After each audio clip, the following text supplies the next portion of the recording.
warning. Yes, this is about the point during the podcast where we would normally provide you a lovely warning telling you about all the wonderful things that are going to happen if you continue to listen. But seeing as you probably listened to at least one episode before even diving into this, you probably already know. And if not, go back to an old episode and listen to the first 30 seconds or so and you'll kind of understand. That being said, the beginning of this year has sucked. We're actually getting a very slow start to things, and this is a podcast that we're releasing fairly late due to the fact that COVID ran through the entire group. We've lost some wonderful people this year, and we lost Miss Betty White just before the beginning of the year. And we've also lost some greats such as Bob Saget, Meatloaf, Louis Anderson, Sidney Poitier, and many others.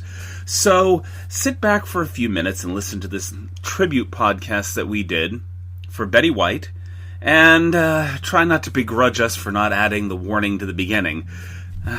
Thank you. Welcome to the first episode of Cinematic Anarchy for 2022. And we're going to go ahead and tiptoe into the new year with a slightly somber tone here at the beginning of the podcast. With me today, we have Miss B. Hello. And the universe gave us a bad omen for the end of the year. Oh. A bad omen for the end of the year to start the beginning of the new year. It's fucking bullshit. I don't have any high hopes for 2022 after this shit.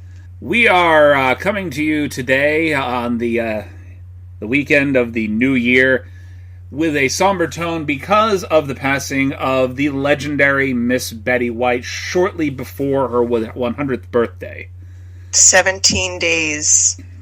And so, with that in mind, we're going to go ahead and talk about some things that we've watched her in, and we just recently watched The Proposal. This is not a movie that we normally would do for our podcast.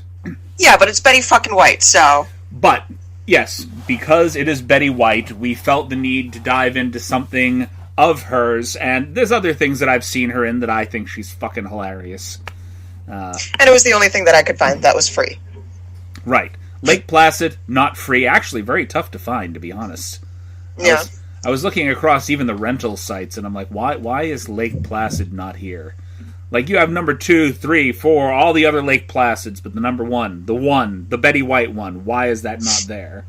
Because fuck you, that's why. Because fuck you. We will start off today talking about a very funny, romantic... I can't even call it a romantic comedy. It was so... the opposite of romantic, honestly. Yeah, no. It's not really romantic at all. I think it's just comedy. Yeah, it's more comedy than anything else. It's Ryan Reynolds. You know, Reynolds is... I can't... You got Sandra Bullock singing Balls with Betty White around a fucking fire. It's fucking beautiful. Dancing around the fire, yeah, Native American style, singing Get Low. To the window, to the walls. That was probably the best part of the movie, honestly. It was. That was the best part of the movie, just Betty White and Sandra Bullock doing Get Low. Yep. Best part of the film, hands down. Nothing against Ryan Reynolds, but... He was funny the entire time, but Betty White fucking carried it. It was a Betty White film. Was. It's a Betty White film. To hell with Sandra Bullock. She's the star. As she should be. She should have been the star As she should be. She was the one that carried the Golden Girls, and she was the one that carried Hut in Cleveland. Without her and those shows don't exist and are not as popular as they were. She's been in fucking everything. She has. She kind of does cameos everywhere. Yeah. And she always plays herself. Exactly. I mean, kind of the don't give a shit grandma with attitude. The world's grandma. The world's grandma. You know, they have this thing on Snapchat called Gangster Granny, and I think without Betty White, Gangster Granny doesn't exist. No, you are fucking right. I'm about to fucking eat my boyfriend, cook him up rotisserie style over a goddamn spitting fire, fucking eat him if you don't shut up! Well, just so you know, I couldn't actually hear him, and I really don't want to watch you eat him, so... He's taunting me. He's taunting you? Once again, at the 4-minute mark into the podcast, this is Fredo doing his best to interrupt Miss B on the other side of what needs to be a video call so we can get this kind of recording done. You can't see this, but he taunts her on a continual basis, interjects at different points, and just kind of causes a lot of dead spots that we have to edit around. Yeah. I'm not editing this one out. Rude. I'm not editing this one out. You can eat your boyfriend, just do it off camera, please. Well, yeah, I'm not gonna fucking risk you or my NSA agent having fucking video evidence. Right. No cannibalism for the camera. We're good. I'm not that smart, but I mean, I'm not smart-ish, but I'm smart enough not to do that. Right. That's solid evidence, like right here. Well, I'm not recording this. I'm just recording the audio portion, so it's tough to give yourself. Yeah, but you don't know what the fuck weirdo kind of people can like hack through into your fucking webcam and see me and us and what's going on. I mean, who knows? They're not watching right now. Who knows? Exactly. Everybody's always watching. It's a conspiracy. I will fucking eat you, bro. Just eat him already. Get it over with. Eat him, then we don't have to hear him anymore. Really? Oh my god! I hit my fucking mic. Yes, I heard that. You don't have to eat him. What you need to do is just bound and gag him and throw him in a closet. That's all you need to do. See, that's the thing. He can like overpower me with a pinky. Yeah? Yeah. I will. Do you know how to overpower him? Offer to get him a drink, but don't tell him what's in it. Anyway, True. Render him unconscious without advising him that you're rendering him unconscious. You're not gonna roofie my boyfriend? No? Why not? Why not? Wouldn't it make things so much easier? Shh. Okay, I'll be quiet. You shush! He can't hear me, though. He can't hear me. He can hear you saying things. Yeah, but the people in the other rooms... What other rooms? Nobody else can hear us. My room? There's nobody here. It's quiet today. Lucky you. Well, everybody's in their own respective rooms. I've got complete control over the living space today, which is where we're doing the recording. So, they're over there. Nobody can hear me conspire to roofie your boyfriend so that he will be quiet for further podcasts. We'll keep it that way. Anyway, moving back into the Betty White life. The Proposal is a... Yeah. This is not the kind of movie that we normally do. We don't normally do high-budget flicks that did well. We definitely do not do romantic comedies. We don't do those kinds of films. But this was one of the least romantic comedies I've ever seen. Right? Like, they were completely disgusted with each other, and learning that underneath their disgust for each other in their working relationship, there is still a human being here and a human being there. They are going to make for one fantastically dysfunctional couple. Fantastically dysfunctional. You are right. I think. That being said, in normal life, I would never pair Sandra Bullock with Ryan Reynolds, ever. Ever. This is like a fantasy. I don't know, isn't she like a really nice person? Yes, but just them in general. Like, I don't... Personally, the only chemistry the two of them had was their mutual disgust for each other on screen. And when they broke out of that mutual disgust near the end and they kissed, I was like, that is the most unnatural thing that I've ever seen. Right? Just no. So the only chemistry they had was when they hated each other. And once the hate disappeared and it fell into love, the romantic portion of the comedy fell apart. As far as I was concerned. So you had to lean on Betty White and how fucking hilarious she was. Betty White's the fucking best. Yes. And Betty White pretending to smoke up and be on drugs or peyote or whatever the hell she's doing. That's even better. Faking the heart attack just to, like, get them to the airport. Or how about the magical blanket that has... baby-making abilities? Baby-making abilities. Don't throw that on the bed, and he tosses it right on the bed. No. Here's the quick thought. The thought in my process is, How does she know? Where was this quilt? Because she's grandma. Grandmas know everything. How do you know that wasn't the blanket or quilt that Grandma conceived Mom under? Probably is. It's been passed down the family for generations. That is one cum-stained blanket. That's all I'm saying. Mm-hmm. You don't want to take a black light to that. I mean, I would assume Gammy knows how to keep shit clean. Maybe. They're rich. They have, like, dry cleaners and shit. Sometimes you just don't get the stains out. Don't get the stains out. I don't know, Gammies, they got some, like, magical abilities to keep shit clean. You know, well, it's one of those things, like, it's supposed to be a magical blanket. It's got magical properties for baby making. Maybe it's one of those things, like, you know, how baseball players won't change their underwear when they're on a streak? You know?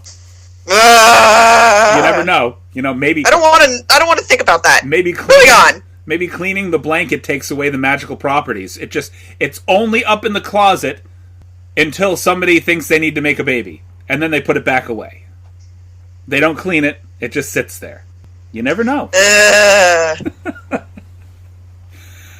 Oh, that... If you could actually see the look on Miss B's face, the disgust that she has in me right now, it's priceless. Absolutely soul-shattering. Priceless, yes. You gotta think of those things. Hey, it's a lucky blanket. Why is it lucky? Because it's never been cleaned and 2 children have been conceived underneath it.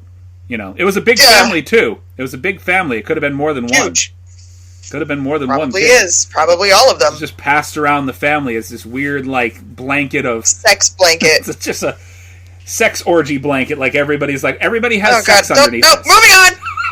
I don't want to think about family orgies. No. Let alone ones involving Betty White. I'm sure Betty White turned anything into a comedy, so... Have you seen some of the older pictures of Betty White? She was a very good-looking woman. She was beautiful. Yes. So, I can kind of believe her having... Gammy can get it. I can kind of believe her having the whole gilf persona. You know what I mean? Gammy can fucking get it. I guarantee you she can. I hit the mic again. You see all those comedy specials with her surrounded by shirtless young men? All 1/4 her age? Yep. Granny can definitely get it, I agree. I've actually watched Betty White. I'm not going to talk about The Proposal too much, because while I did enjoy the film, it's really... That's the only thing I can say about it, is it was probably the worst romantic comedy I've ever seen, because there was no romance in it. And when the romance hit, it was like the most uncomfortable thing. Just watching them kiss was uncomfortable, and I'm like, I've seen Ryan Reynolds in romantic comedies, and he does so much better than this, so why Sandra Bullock? Why is he so uncomfortable with her? Because she's a fucking she-bitch. She was. Her character. She was a she-bitch the entire movie, but at that point he was supposed to have been in love with her. You know? Yeah.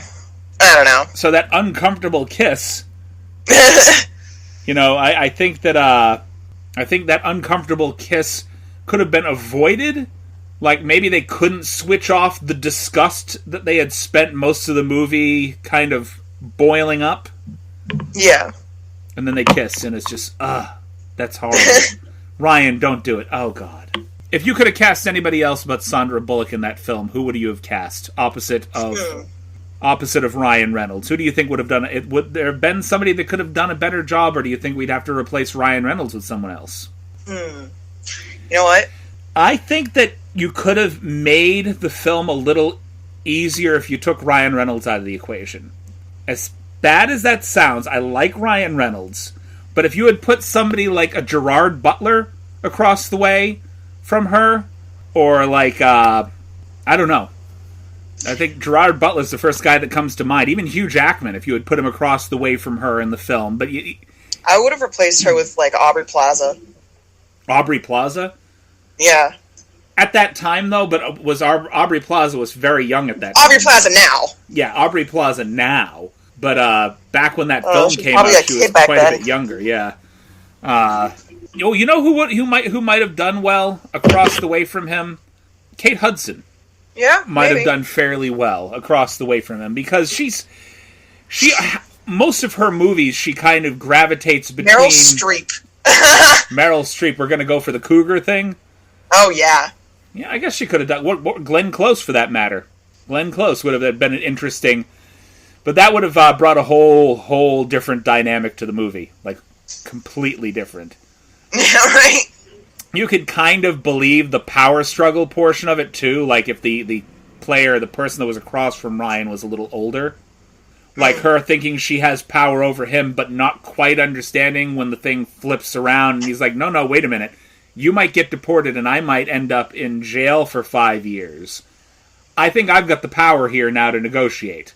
I'm not doing this unless we come to terms here. And he still ends up marrying her. I don't know. Yeah. Ugh. Oh, you know what? What? Angela Bassett. Angela Bassett would have done a good job. Yeah! That's actually an intriguing thought. Angela Bassett in that movie. Fucking right? Well, 'cause she's kind of a certifiable badass, she's an intimidating bitch. Oh, yeah. She could be intimidating as hell, but she's also been very good in, like, romantic films. Yeah. So I think that might have gone over far better than Sandra Bullock. Facts. Because she's had a couple of films. Owen! What the fuck, bro? And this is the other man in Miss B's life that's currently speaking up. Barking at high volume right behind her. He sees something out the window. That's what's going on. Or sees himself in the reflection. I will fucking... Hang on. Miss B's go-to thing when one of the men in her life starts screaming at high volume is she's going to eat them. And I think she's going to eat Owen right now. So, moving past the loudly barking Owen that just gave Miss B a minor heart attack, there have been several other things that I have watched Miss Betty White in that I've enjoyed in the past. One of which was a film that we actually had a lot of difficulty finding. Unfortunately, neither of us could find it for free, but still a great film. Lake Placid was a great film. I will forever remember... I can't hear you, by the way. Yeah, no, my mute button was being weird. I'm pretty sure I've watched Lake Placid like once, years ago. Don't remember much of it. There is one line in that film that will forever cement Betty White in my memory. And it is because she is going nose to nose with this guy. Basically, her husband was eaten by the alligator. Right? Uh-huh. She has actually been feeding the alligator, as you see throughout the film. She's been leading cattle to the water and feeding the alligator because she has sort of a kinship with it. But before that... It's Betty White. She's a fucking animal activist. The local sheriff's officer starts interrogating Betty White, asking if she had purposefully fed her husband to the alligator, basically. Betty White looks him dead in the eye and says, "If I were a man, this is about the point in time where I would tell you to suck my dick." I love her. And hearing those words come out of Betty White's mouth, like, that was the most vulgar that I had ever heard her up until then. Up until then, she was Rose, the cute little kind of ditzy girl in The Golden Girls. And having heard her do that in that movie, I was like, why isn't she in more? Why isn't she in more film? You know, forget Cloris Leachman, forget bringing out the old moms from old TV shows, just put Betty White in everything. I would have loved it. Right? She should have done so much more work. Facts. I would like to see her in like more films. If you she go does back, a whole lot of voice acting. If you go back over our podcast, several different movies we did pitch storms with her involved. Oh yeah. Oh, she was the go-to matriarch for like everything that we did. Like, what would be the funniest thing to do here? Put Betty White in it. Put Betty White in it. Even when we were doing that mock Suspiria movie, put Betty White in it. Absolutely. Fucking, are you kidding me? She makes everything better. She does. She does. We're going to go into our sponsors after we've finished the first part of this podcast here, and we're going to, right after we're done with our sponsor, we're going to do a quick pitch storm. Before, though, I just want to say, we've dedicated this entire podcast. Thank you, Betty White. You are a bright spot in everybody's life, and we are deeply, deeply dismayed to see you go. She was supposed to live forever. She was the one person I genuinely believed would figure out how to live forever. She should have outlived us all. Should have. Okay, so, Rolling into the second half of the podcast here. Thank you for spending time listening to our sponsor. And we are going to go ahead and move into a pitch storm. We haven't done one in a little while, I think, since we had the Scream Queens on. Yep. So, this particular pitch storm is going to start like this. A family of cannibal hillbillies competes against the rich kid team in a heartwarming underdog story. I don't know how you have a heartwarming underdog story with this kind of setup, a family of cannibal hillbillies versus rich kids in a heartwarming underdog story. Where does the underdog thing come into place? Cannibal hillbillies, they're just trying to go about their daily life.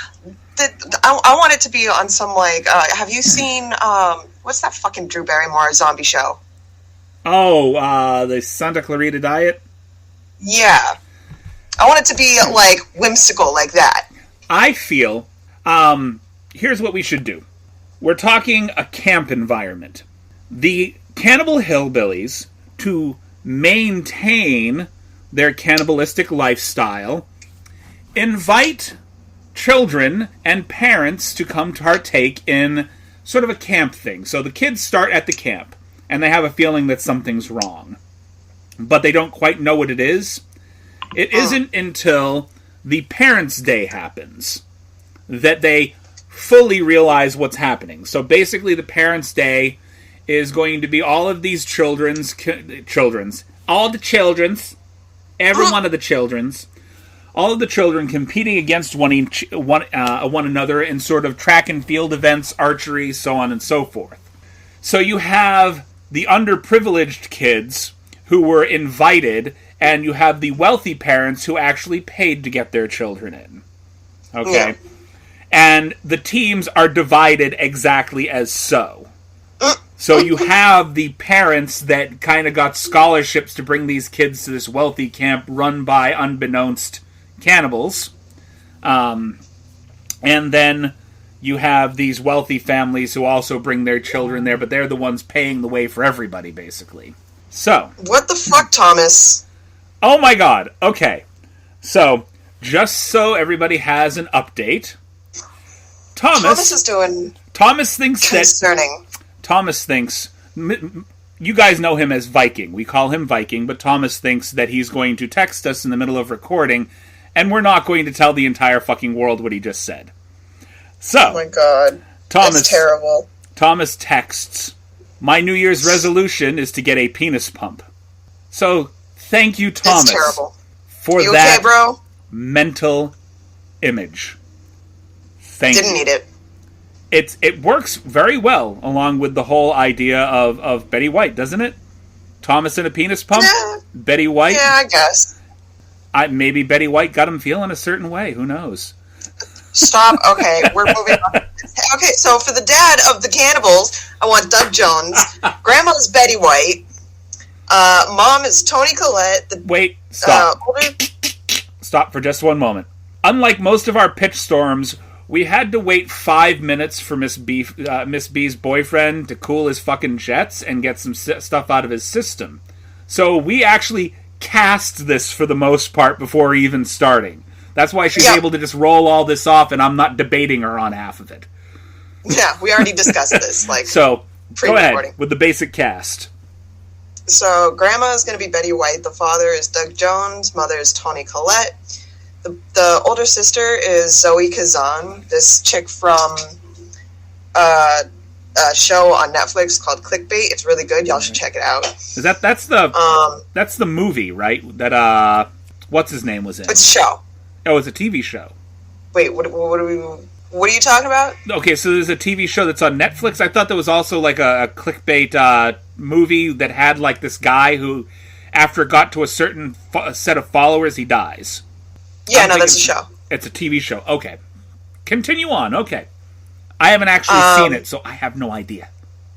No clue. The middle sibling is Will Poulter. Okay. And the younger sister is Maisie Williams. And these are all, our cannibals. Okay. These are our cannibals. Yes. Okay, go ahead. In the rich kids family, we've got two fathers, Billy Zane and Thomas Hayden Church. Both fucking fantastic. Like Daddy Warbucks billionaires, Yeah. But I don't want them to be like rich and snobby. I want them to be like that the gay couple that like constantly feels that they need to keep in touch with everything. So like the you know those people that are like they're supposed to be the fun parents, but they just kind of overdo it a little bit too much. They overdo it because they need the gossip. Like I can see them as like tech billionaires who like they want to kind of keep with everything, and they embarrass the hell out of their kids on a continual basis. Their daughter is Lulu Wilson, and they have twin sons played by Kai and Bodie Schultz, who played the twins from American Horror Story Murder House. And Kai and Bodie are actually the biological children of Thomas Hayden Church from another marriage, whereas Lulu Wilson was adopted into the family, so she is rebellious as hell. She hates how snobby they are. I want to say she came from a bad environment, maybe like she came from just a broken home, and feels like her parents taught her that everything that this family is something that she should fight against tooth and nail. That being said, I feel like she decides to break from the wealthy group and be part of the underprivileged kids, even though they bought her way into the whole thing. It's like I'm not playing for you guys, I'm playing for them. And like this whole camp thing, it's like it's a ruse to get people to come hang out and fucking secretly kill and eat people. Right, so that basically what they're doing is they're fattening all the children up during the weeks leading up. So they're feeding them different things that are going to make them more nutritious when the time comes. And what ends up happening is they're doing all sorts of like sporting and athletic events leading up to a Parents' Day. And the Parents' Day is a ruse to basically bring more people in and have this massive cannibalistic feast. Basically, there are other cannibals in the waiting for their feast to be brought forth. And the entire time they're having all of these track and field events to compete, one set of kids against the other. We have your underdog story. So the ones that got the scholarship to be there are the ones that are fighting against the wealthier kids to win. And they're supposed to be the underdogs. But in the background of the whole thing, the cannibals... You got some, like, fucking secret little, like, fucking midsummer shit going on where the campers are, like, going missing one at a time. It turns out, like, the cannibals are almost chameleonistic aliens. Yes. And they are setting up this entire event. There's supposed to be a whole banquet dinner at the end, which it's kind of a montage of them doing all these track and field events, and then this massive banquet being put together. Unbeknownst to everybody there, all the food is drugged. They're not the kind of drugs that put you to sleep, but the kind of drugs that do that horrible thing that paralyze you. Right? And you can't, you can't move. You can feel everything. You can't move and can't speak. All right? Got you. And I feel Lulu Wilson is the one that stumbles across this. Like, okay. So she stumbles across what's actually happening. So she's separated from her pack, and it's kind of... Her pack, yeah. Like, she's a werewolf. We're going to make her a werewolf in this movie. Because we've got aliens, why not werewolves? And she's confronted by the alien grandma, played by Betty White. And she just kind of goes with it. She's totally cool with fucking everything. She doesn't give a shit. Who goes with it? Lulu? Lulu. Lulu's like, wait. I want her to, like, not question it at all. I want her to, like, act like it's a totally normal thing. I want her to... I think... yes and no. I like that idea, but I think this is what should happen. I think she should stumble across it with disgust at first, like, what the fuck is going on, realizing what's happening. Yeah. And then, have you seen Buffy? Buffy the Vampire Slayer? Yeah, bits and pieces when I was a kid. There's an episode where Buffy is working at a restaurant, the double meat burger restaurant.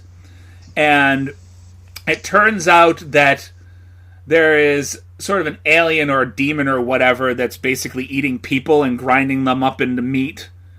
But she goes through this whole speech trying to, say why, why me eating these people is a good thing, blah, blah, blah, blah. I think that should be the interaction between Betty White and Lulu Wilson, is Betty White is basically laying down the reason why she is doing this. And it's not the first time. They've done this many times before. So what it is these people are not just the reason why they're calling these people down. The forms that they are currently in are the forms of people they have ingested in the past.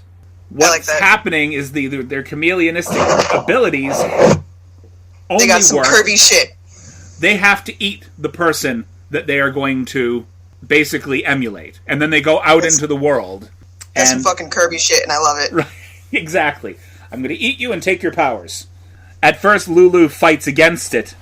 And then Lulu's like, fuck no, let me help. Yeah. And yeah, I think I like that idea. Fuck these douchebags. Basically assisting with the alien invasion. I don't want there to be a happy ending to this story. I don't. No. I don't want to. No, I'm with you. The happy ending is that the aliens have a new home. That's the happy ending. It doesn't seem like a happy ending, but that should be the happy ending. And they adopted Lulu. Right. We're not going to eat you. You're just going to be one of us. You're going to help us. Yep, you're part of the family now. So Lulu just saves herself. And yeah, basically they go through the whole process of setting up this massive banquet of a meal to paralyze and cannibalize. It's not a cannibalistic thing because they're aliens, technically. They're aliens that have taken on the form of humans. They all think that they're aliens up until they fucking dechameleonize and show them their true forms. I don't think they should be able to.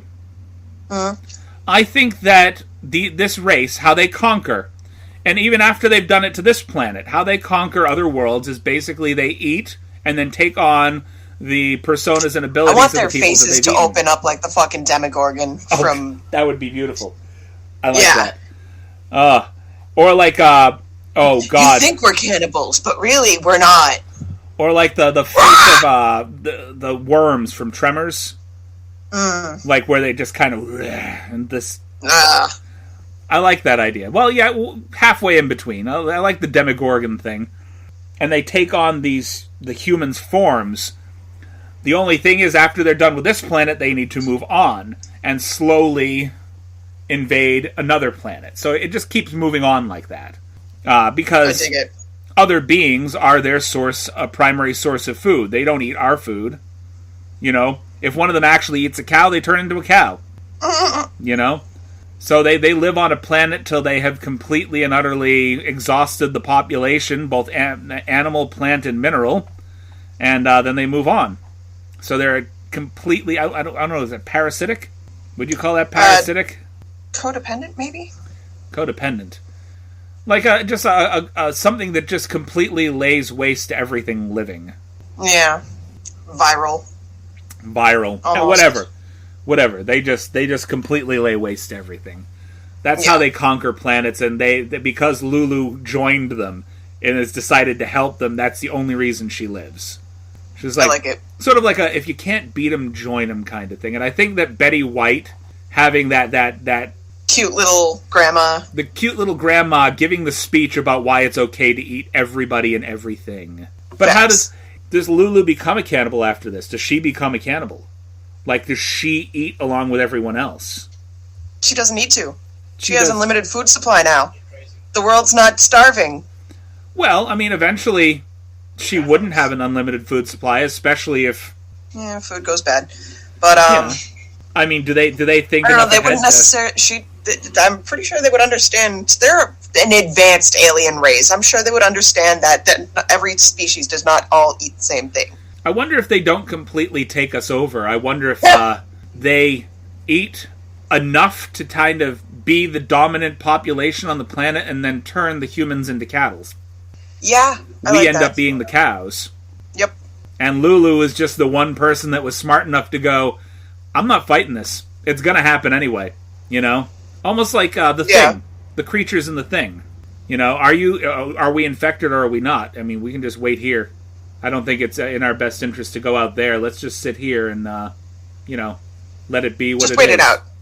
It is what it is. It is what it is at this point. I almost like the idea of them being more like the creature in the Thing. Where it just kind of goes, takes over the human being, But they have to do it a certain way. There has to be a ritual for them to be able to take over.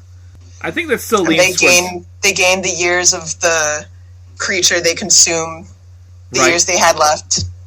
I think that works. And like I said, if they use them as cattle, if they raise humans like they would cattle, then technically they can gain their youth by eating younger humans. Babies. Oh God. Let's not eat babies. We're not going to go that way. They're going to eat babies. No, because I don't think... We're not going to see it, we're not going to show it, but you know they're eating babies. I don't think they would eat babies because they'd want it to be a functional enough human to be able to... Yeah, they don't want to eat a human that's still in the shitting and pissing its pants phase. You know what I mean? They raise them to a certain point and then eat. Like young adult. You know, even young teenager they could do, because it's you have your hand-eye, you have your motor coordination at that point, you have enough intelligence at that point. Eating a baby, on the other hand, it puts you right at the beginning of everything, and no matter how intelligent you are, you're still an uncoordinated baby with no motor skills and you're not going to end up with an entire world of Stewies. Exactly. Stewie was an alien. No, I get it. True. Stewie was an alien. I wholeheartedly believe that. He was an alien. This was their experiment. They're like, yeah, that didn't work out with Stewie. I don't think we're going to do this again. You seen that, baby? He can't take over. He has so many guns, can't do shit. No, we'll just... He couldn't even take out his mother. Sorry. Don't worry about it. So... He definitely could have. He could have. I'm pretty sure there was a couple of times. I think But then fucking Lois went all Rambo on him in the fucking White House. It was crazy. Yeah, I remember that episode. But wasn't that episode all in, like, VR goggles or something? Like, it was all a dream, or... Yeah, I think it was, like, Stewie running a simulation on whether or not it would happen if he did kill Lois. And it never works out well for him, his plans to, I will kill you. No. No. It never works out well for him. I just think that I don't think you're going to end up with an entire alien race of super babies. It's just not going to happen. I don't think it works. That's some Rick and Morty shit. That's that is. I think Rick and Morty leads more towards the Cronenberg worlds, like just weird aliens. They did feature the Cronenberg world. Yep, kind of like I think they had that idea from, I don't know if you've seen the original, not the original, but the Fly, Jeff Goldblum version of The Fly. Yeah, no, we talked about this. Yeah, I mean, that's kind of where he was coming from with the whole Cronenberg thing. Is just, Cronenberg had some weird, sticky, disgusting monsters. Let me tell you, he did it well, though. He did it well enough for that. Rick and Morty liked him. They emulated him. Said there has to be an entire world of just Cronenberg demons, where everybody's been Cronenberged. So I don't know what else to do for this pitch storm. I think we've pretty much done it. I mean, the end game is that Lulu fights for a short period of time and then says, "To hell with it." I want them to do like an after credits scene with Lulu like all grown up, like I don't know, 15 years later, and I want her to be like a general for their army. Right, getting ready. Just be heading one of the ships that's getting ready to invade another planet. Yeah. What planet though? And who do we want to play adult Lulu? Oh dear. Hang on. Adult. We didn't think about this before. Adult Lulu would be played pretty well by Kate Hudson. They kind of look similar. Anna Faris might play a good adult Lulu and give her a chance to take sort of a less comedic role. Oh God, I'm trying to think. There's several people that would fit into the. But you want this to be? This is going to be half black comedy, half horror, basically. I feel like Kate Hudson would be a good one. Yeah, for like adult Lulu as a. But I want her to like have a half-shaved head with some like cybernetic shit embedded into her skull, and I want her to be like this fucking badass. Okay, so you want her to like. Basically, they provide technology or give her technology or implant technology to give her some of the advantages that their race already has. Maybe they could even go through a ritual to give her the same powers that her race has, of being able to ingest and thus emulate other races. I dig it. aliens. We'll call the race Echoes. Yeah. Echoes? Yeah. Okay, I could see that just for the reason that they're basically emulating and echoing the abilities of other beings. Exactly. Yeah, I definitely feel that. Okay, so our race of aliens is called Echoes. I like that. And like, I want like that after credit scene. I want her to be like standing at the front of the ship, like approaching a new planet, and fucking like, I don't know, it's super lush and beautiful and all this shit. And she's like, we're gonna have a good time. Oh, or we could go the other way, and her family, and like oh, sorry. If you go the other way, because we went the way that we did, where Lulu basically gave in and became one of them, right? We could go the other way, and the next set of campers that come in to Lulu and her family, inviting them to be part of the camp, rather than this other family that starts off with everything. Betty White is still there, though. Betty White just like chills the entire time. She's White always in the background making fucking like snide comments. I think she should be I think Lulu Wilson should be there with her family. I think Betty White should have been the one greeting everybody. Yeah. Come join us. Come on, come sit down. Fuck off, stay over there. Oh, yeah. Come here, come on. Go in your line. You belong in that line over there. No, you guys come over here. She's smiling when she's talking to the underprivileged kids. She's just cussing at them. Go over there. You know. Yeah, fuck off. You know where you belong. No, that's horrible. That's horrible. She could pull it off, right. But it's still horrible. So I'm going to call it a night. I'm going to call it a night as well. Thank you on behalf of myself and Miss B for sitting down with us and indulging us in a little bit of goofiness in the memory of Betty White. And Miss B is kind of muting herself a little bit because her boyfriend is now just letting loose in the background, but in low. He like vaguely heard that we were starting to shut down. Low. So now we have this shit. Hi, Fredo. Hi, Fredo. Goodbye, Fredo. God. Just these low whispers taunting Miss B as we. He's not even trying to whisper. He's yell whispering. Yeah. No, I can hear him loud and clear. He is quite loud. My love. Your love. It's okay. We're just going to go ahead and shut this down. Thank you for spending the time with us tonight. And Miss B, go ahead. Drink some fucking water, you thirsty bitches.